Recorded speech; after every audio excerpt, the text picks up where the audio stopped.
الحمد لله وكفى والصلاة والسلام على من لا نبي بعده. أما بعد فأعوذ بالله من الشيطان الرجيم. بسم الله الرحمن الرحيم. والعصر إن الإنسان لفي خسر إلا الذين آمنوا وعملوا الصالحات وتواصوا بالحق وتواصوا بالصبر. قال النبي صلى الله عليه وسلم من حسن اسلام المرء تركه ما لا يعنی. اللهم صل على محمد وعلى آل محمد كما صليت على إبراهيم وعلى آل إبراهيم إنك حميد مجيد. اللهم بارك على محمد وعلى آل محمد كما باركت على إبراهيم وعلى آل إبراهيم إنك حميد مجيد. 3 روزہ محاضرات علمیہ رد الہات کا آج دوسرا دن ہے اور ابھی دوسری نشست ہے. آج ہم نے یہ عنوان اختیار کیا تھا کہ ملحدین کے پیش کردہ نظام معیشت کون سے ہیں اور ان کی ناکامیاں اور خرابیاں تباہ کاریاں کیا ہیں اور اسلام کا نظام معیشت کیا ہے. ان نظاموں کا اسلام کے نظام معیشت سے کیا تقابل اور کیا فرق ہے. پہلی نشست کے اندر ملحدین کے متعارف کروائے ہوئے 2 نظام، جاگیرداری نظام اور سرمایہ دارانہ نظام کے متعلق تفصیلی بات ہوئی تھی اور ہم نے ان کی خرابیاں، تباہ کاریاں اور ناکامیاں بیان کی تھی. ابھی نشست میں انشاءاللہ ملحدین کا جاری کردہ تیسرا نظام سوشلزم، اور جس کو اشتراکیت بھی کہا جاتا ہے، اس پر بات کریں گے اور اس کے بنیادی خطوط اور ناکامیاں اور تباہ کاریاں ذکر کریں گے اور اسلامی نظام معیشت میں اور اس میں کیا فرق ہے اس کی بات کریں گے. جس طرح میں نے پہلے عرض کیا تھا کہ ملحدین مختلف داؤ پیچ اختیار کر کے، مختلف حربے استعمال کر کے لوگوں کو بے دین بنانے کی کوشش کرتے ہیں اور ان کے ذہنوں کے اندر ایسی آراء مسلط کرتے ہیں جس سے یہ ثابت ہو کہ انسان اپنے متعلق جو فیصلہ کرنا چاہے، جس طرح کرنا چاہے تو کر لے.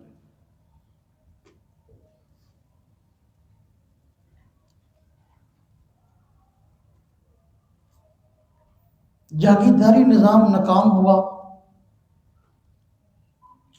تو ملحدوں نے سرمایہ دارانہ نظام کو پیش کر دیا، نئے عنوان کے ساتھ، نئے لیبل کے ساتھ. اس کی تباہ کاریاں ہم نے پڑھی. معاشرتی تباہ کاریاں اپنی جگہ، اخلاقی تباہ کاریاں اپنی جگہ، سیاسی تباہ کاریاں اپنی جگہ، اقتصادی تباہ کاریاں اپنی جگہ، مذہبی تباہ کاریاں اپنی جگہ. اس کے ساتھ جب یہ چیزیں ساری موجود تھیں، عوام تنگ آئی اور ہم نے دیکھا سرمایہ دارانہ نظام کا حاصل یہ تھا کہ مالدار دن بدن مالدار ہو رہا تھا اور غریب دن بدن غریب ہو رہا تھا. سرمایہ دار کی ملوں فیکٹریوں میں اضافہ ہو رہا تھا، غریب آدمی 2 وقت کی روٹی کے لیے بھی ترس رہا تھا. تو ملحدین نے جب دیکھا کہ ہمارا یہ نظام اب عوام کے ہاں قابل قبول نہیں رہا تو انہی میں سے کچھ ملحدین اٹھے اور انہوں نے ایک نیا نظام معیشت متعارف کروایا. سرمایہ دارانہ نظام نے سرمایہ داروں کو سہولیات فراہم کی تھی، جبکہ یہ جو اشتراکیت اٹھی اس نے یہ نعرہ لگایا کہ ہم مزدور کو اس کے حقوق دلوائیں گے اور مزدور کے حقوق کا تحفظ کریں گے۔ یہ تھیوری پیش کی اس نے، یہ لاجک پیش کی اس نے، یہ ایجنڈا پیش کیا اس نے کہ سرمایہ دارانہ نظام میں تحفظ سرمایہ دار کو ملا ہے، ظلم مزدور پر ہوا ہے، ہم مزدور کو اس کے حقوق دلوائیں گے اور اس پر ہونے والے ظلم کا بدلہ لیں گے۔ مولدین آپس میں لڑ پڑے، اس کے لیے انہوں نے مزدوروں کو جتنا استعمال کر سکتے تھے استعمال کیا۔ چونکہ بات مزدور کے حقوق کی تھی، مزدور پہلے جاگیرداری نظام میں اور سرمایہ داری نظام میں پسا ہوا تھا، اس لیے وہ خود چاہتا تھا کہ ہماری بات کرے، تو ان ملحدین نے ان کو استعمال کر کے یہ نظام اشتراکیت سوشلزم کیا، یہ اس کا پس منظر ہے۔ اشتراکی نظام سوشلزم کیسے وجود میں آیا، کیا اسباب تھے اس کے، تو مزدوروں کو استعمال کیا گیا۔ اب یہ سمجھیں کہ سرمایہ دارانہ نظام میں اور اشتراکیت میں اپنے ایجنڈے کے اعتبار سے کیا فرق ہے، سمجھیں۔ جو سرمایہ دارانہ نظام ہے اس میں انفرادی ملکیت میں کھلی چھوٹ ہے، ہر بندہ اپنی ملکیت میں جو چاہے رکھے اور جس طرح چاہے رکھے، وہ دنیا کسی قانون کا پابند نہیں ہے۔ میری بات پہ غور کرنا، یہ بات جو کہنے لگا میں نے پہلے نہیں کی۔ سرمایہ دارانہ نظام میں انفرادی ملکیت کو تحفظ ہے، ہر بندہ اپنے مال کا، اپنے اسباب کا ہر اعتبار سے خود مالک ہے، اور جس طرح چاہے وہ ذرائع معاش کو اختیار کرے، جس طرح چاہے وہ اپنی جیبیں بھرے۔ بندے کی انفرادی مرضی ہے کہ وہ اپنے مال کمانے کے لیے کون سا طریقہ اختیار کرتا ہے، وہ چاہے فحاشی قریانی والا ذریعہ اختیار کرے، وہ گلوکار بن جائے، وہ فنکار بن جائے، وہ جو ہے وہ لوگوں کو اپنا ننگ دکھا کر پیسے اکٹھے کرے، جس طرح بھی کرے اس کی انفرادی ملکیت کو تحفظ ہونا چاہیے۔ جس طرح چاہے مال کمائے اس کو اجازت ہے، اور وہ اپنے مال کا ہر اعتبار سے جس طرح بھی کمایا مالک ہے، اس کو اختیار ہے جہاں چاہے سمجھے۔ یہ سرمایہ دارانہ نظام کا اثر، اور اس کے لیے حکومت بھی پابندی نہیں لگا سکتی۔ اصل نظام یہ ہے سرمایہ دارانہ۔ اور دوسری طرف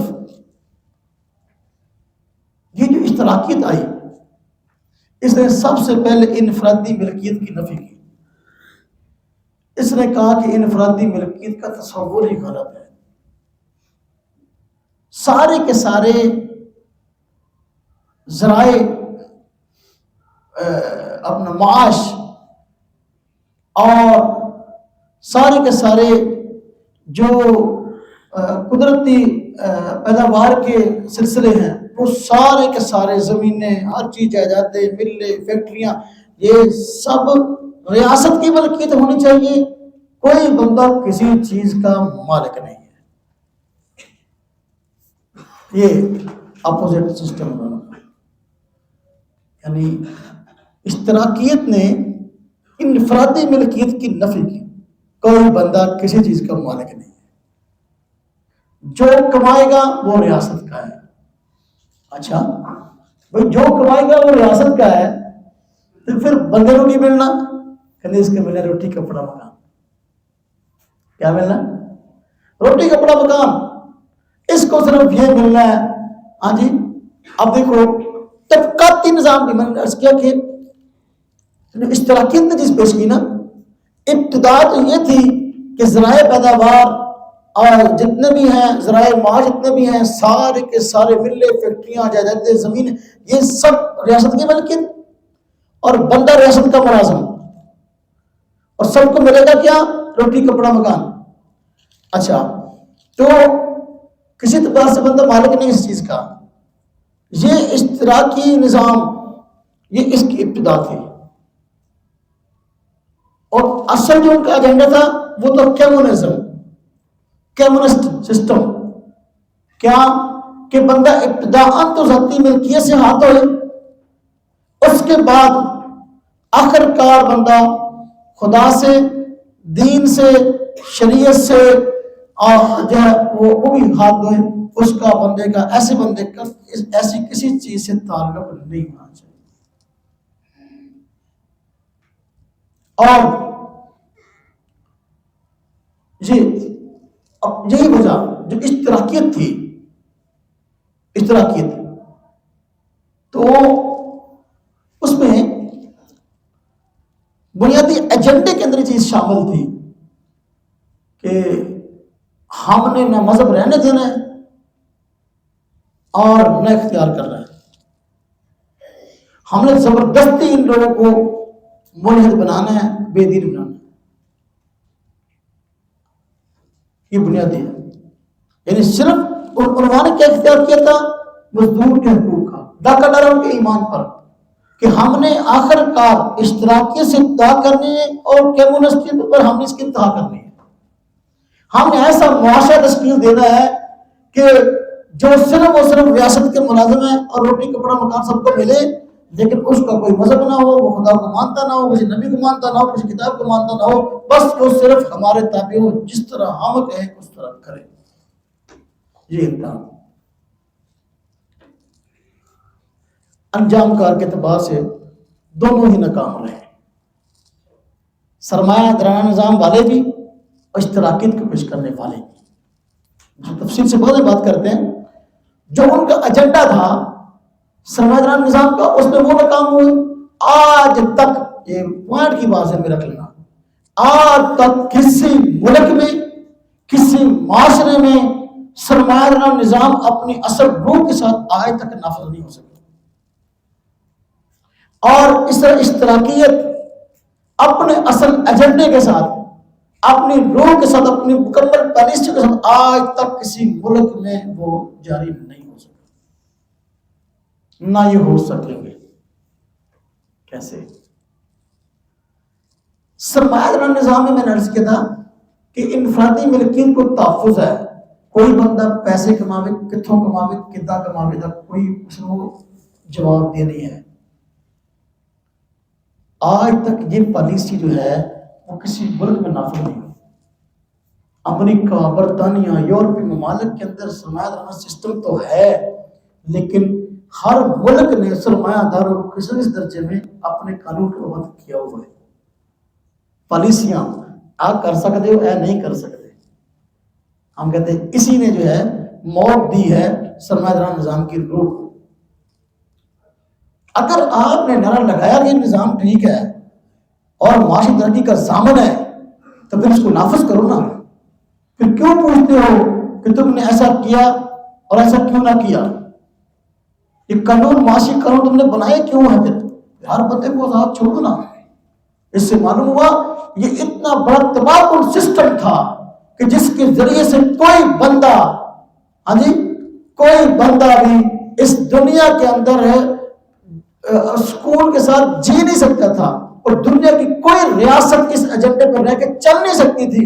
اس لیے تم نے اپنی ناکامی کا اعتراف کر کے اس نظام کا لیبل لگا کر پھر جو ہے اس میں ترمیمیں کرنے کی کوشش کی. جن ممالک کے اندر سرمایہ دارانہ نظام جاری ہے، ان ممالک کے اندر آج اس کے بنیادی ایجنڈے کے اندر وقت گزرنے سے بہت ساری ترمیمیں ہو رہی ہیں. ہم کہتے ہیں وہ نظام ہی کیا جس میں آج تک ترمیمیں کرنی پڑی. اسلام کا جو معاشی نظام ہے وہ جیسا ہے وہ ایسا ہے، چلے تو ایسے ہی چلے، وہ ترمیم کا محتاج نہیں. اس لیے کہ وہ اللہ کا بنایا ہوا نظام ہے اور اس میں تبدیلی کی ضرورت نہیں ہے. جو بندے نے اپنی عقل سے بنایا ہے اسے بندہ خود پھر اپنی غلطیاں نکالتا ہے. ہمارے نظام میں یہ غلطی، یہ خرابی، یہ یہ تبدیلی کرو، یہ کرو، یہ کرو. اشتراکیت کا بھی معاملہ ہوا. انہوں نے جب یہ نعرہ لگایا کہ ہم ایسا نظام لانے والے ہیں کہ جس میں انفرادی ملکیت کی ہر اعتبار سے نفی ہوگی، اور کوئی بندہ کسی چیز کا مالک نہیں ہوگا، ہر چیز حکومت ریاست کی ملکیت ہوگی، اور ابتدا سوشلزم انتہا کمیونزم ہے۔ اس ایجنڈے کے ساتھ آج تک کسی ملک میں یہ نظام جاری نہیں ہو سکا۔ ہم اس میں تفصیل سے بات کرتے ہیں، اکاؤنٹ میں بات کرتے ہیں انشاءاللہ۔ جس طرح کہ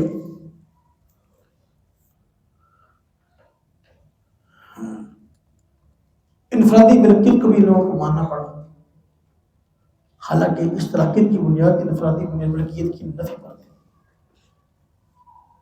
اور پھر پہلے انہوں نے لاکھوں مسلمانوں کو قتل کیا روس کے اندر اشتراکی نظام کو لانے کے لیے، اور قرآن پاک کے نسخے جلائے، لاکھوں کتابیں جلائیں، اور مساجد کو مسمار کیا، مدارس کو بند کیا، علماء کو پھانسیاں دیں۔ یہ کام کر کے بھی وہ مذہب اور دین کو ختم نہیں کر سکے۔ آخر کار پالیسی بدلنی پڑی کہ مذہب پر جزا ذاتی نام۔ ہاں جی، یہ ہے ناکامی۔ ہم کہتے ہیں نا میدان میں آئے ہو اگر تو پھر آؤ نہ کرو مقابلہ، اور اس نظام کو کسی ریاست میں کما حقوق جاری کر کے جو دکھاؤ۔ تو انسان کا بنایا ہوا نظام ہے، اس میں خرابیاں ہوتی ہی ہوتی ہیں۔ ملحدین کے یہ نظام اپنے بنائے ہوئے ہیں، چونکہ اللہ پر ایمان نہیں، اس لیے پہلے پالیسیاں بناتے ہیں تو پھر گراتے ہیں۔ پہلے اپنے گھر بنا لیندے پھر ہٹا لیندے۔ ہاں جی، ان کی مثال وہ نیانے آ گیا جیسے سویر نا جی، وہ دیہاتوں کے اندر ایسا ہوتا ہے نا، اور گیلی مٹی کے ساتھ سارا دن پہلے کھلونے بناتے رہتے ہیں، شام کو پھر وہ توڑ پھوڑ کے گھر چلے جاتے ہیں۔ سارا دن مکان بناتے رہتے ہیں اور گیلی مٹی سے شام کو توڑ کے گھر چلے جاتے ہیں۔ ان کا یہی حال ہے، پہلے نظام بناتے ہیں پھر گراتے ہیں۔ سمجھ آئی بات؟ اچھا، میں جو کہا کرتا ہوں نا کہ موضوع کی تفہیم ہو، یہ بہت زیادہ ضروری ہے۔ جب آپ کو موضوع کے ساتھ مناسبت ہوگی نا تو اس کی جزیات پر آپ کھل کے بات کر سکیں گے، خیر شرح صدر ہوگا تو پھر انشاءاللہ بات اس میں سمجھ آ بھی لیں گے۔ جو اشتراکیت ہے، اشتراکیت کا بانی یہ ایک یہودی شخص جس کے آباء و اجداد سارے یہودی تھے، اس کا نام تھا کارل مارکس۔ کارل مارکس ہے، اور یہ اس کی بنیادی کتاب ہے جو اشتراکیت اور کمیونزم پر مبنی ہے، اس نظام پر۔ یہ ان کا ایجنڈا ہے جس کا نام ہے داس کیپٹل۔ انگلش میں تھی، اس کا ترجمہ اردو میں ہو گیا۔ اس نظام کو جاری کرنے والے یعنی یہ تھا جس نے تصورات پیش کیے، اشتراکیت کے تصورات پیش کیے، کمیونسٹ نظام کو پیش کیا تحریری شکل میں بھی کہ یہ نظام کیسا ہونا چاہیے۔ اس کا ایک اور ساتھی تھا، اس کا نام تھا اینگل۔ اینگلس نے اس کا ساتھ دیا، تعاون کیا۔ عملی اعتبار سے اس کو لینن نے جاری کیا روس میں۔ عملی اعتبار سے کون تھا؟ لینن۔ وہ کتابیں پڑھی میں لیکن یہ اس میں کبھی ٹائم زیادہ لگ جائے گا۔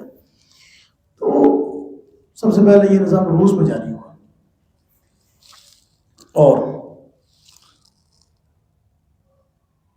مالداروں کی فیکٹریاں چھین لی گئی، ان سے جائیدادیں چھین لی گئی، اور جو نہیں دیتا تھا فیکٹریوں کو آگ لگا دی گئی، اور سارے کا سارا جو ہے وہ سرمایہ، وہی نتیجہ پھر سامنے آیا، چند ہاتھوں میں آ گیا۔ جب اشتراکیت قائم ہوئی نا، اشتراکی ریاست قائم ہوئی روس میں اور اسے گرد و نواح میں،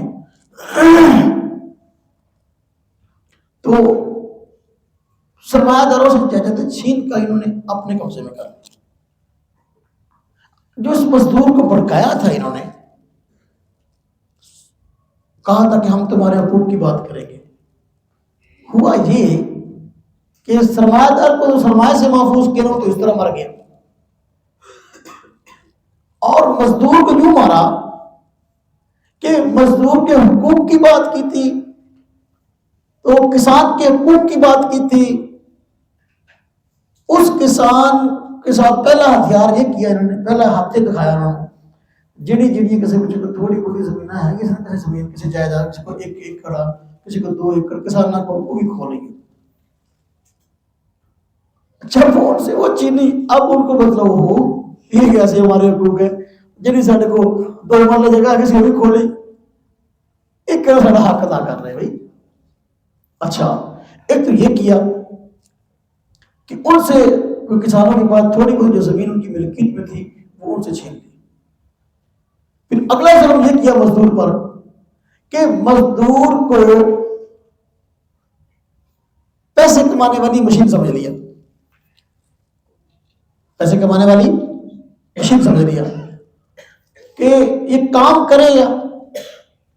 اور دیکھو سرمایہ دارانہ نظام میں ایک تھا نا جی مسئلہ کہ کوئی بندہ مزدوری کرتا ہے تو اس مزدور کو اس کی مزدوری ملتی ہے جو طے ہو جائے مالک میں اور مزدور میں. تو یہاں پر مزدور کو کوئی اختیار نہیں تھا کہ اپنی مرضی سے اپنی مزدوری طے کر سکتا. حکومت نے جو طے کر دیا اس کو ملنا بس وہی ملنا ہے. مالک مزدور کا اختیار نہیں, مزدور کو مہنگی ڈیٹ لینی ہے بھی لینے پہ